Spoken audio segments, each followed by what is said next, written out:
So అంత తెలుగు నేర్పించ అసలు first మీటింగ్లో వెళ్ళి ఆయనతో కూర్చున్నప్పుడు ఎలా ఉన్నారు అన్నాడు. అనగానే ఏరే ఏంటిది షాక్ అంటే, నేను ఇక్కడ ఎస్ఆర్హెచ్లో ఉన్నప్పుడు అక్కడక్కడ చిన్న పదాలు తెలుసు, తెలుగు పదాలు. అప్పుడప్పుడు నాకు ఇక్కడ ఫుడ్ ఇష్టము అని, ఇక్కడికి వెళ్ళే ప్లేసుల గురించి కూడా చెప్పేవాడు అసలు. హైదరాబాద్ స్పాట్స్ చెప్పారు ఆయన. యా ఓకే, మీరు షాక్ అయ్యా నేను. వెళ్ళి నిజంగా వెళ్ళాలండి, కేఫ్కి వెళ్ళి మీరు తిన్నారా, కూర్చున్నారా, అవన్నీ కూడా అడిగాను నేను. ఓకే అండి. ఇంకోటి మనకి రాబిన్ హుడ్ సినిమా విషయానికి వచ్చినట్టయితే అఫ్కోర్స్ రాజేంద్ర ప్రసాద్ గారు ఎంత ఇంపార్టెంట్ క్యారెక్టర్ అనేది మనకు కనపడుతుంది. ఆ ఇన్ని రోజులు షూట్ చేసే రాజేంద్ర ప్రసాద్ గారి కాంబినేషన్లో, హీరో గారి కాంబినేషన్లో డేస్ ఎగ్జాక్ట్గా గుర్తులేదండి నాకు. అంటే ఇప్పుడు మీరు ఇమీడియట్గా అడిగితే అసలు ఎన్ని డేస్ అనేది ఆయన కరోనాకి సంబంధించిన డైలాగులు కూడా ఉన్నాయి దీంట్లో.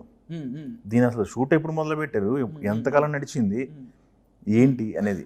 లేదండి, అది కరోనా గురించి రాయడానికి రీజన్ ఏంటంటే కేవలం అంటే మనకి కనెక్టివిటీ ఉండింది, క్వారంటైన్ ఇవి తెలియని వాళ్ళు ఎవరూ లేరు అండ్ కనెక్టివిటీ ఉన్న థింగ్స్ అని చెప్పి రాసిందే తప్ప అది ఏదో కోవిడ్ టైంలో కోవిడ్ టైంలో రాసింది కాబట్టి ఆ కోవిడ్ డైలాగులు ఉన్నాయని మాత్రం కాదండి అసలు.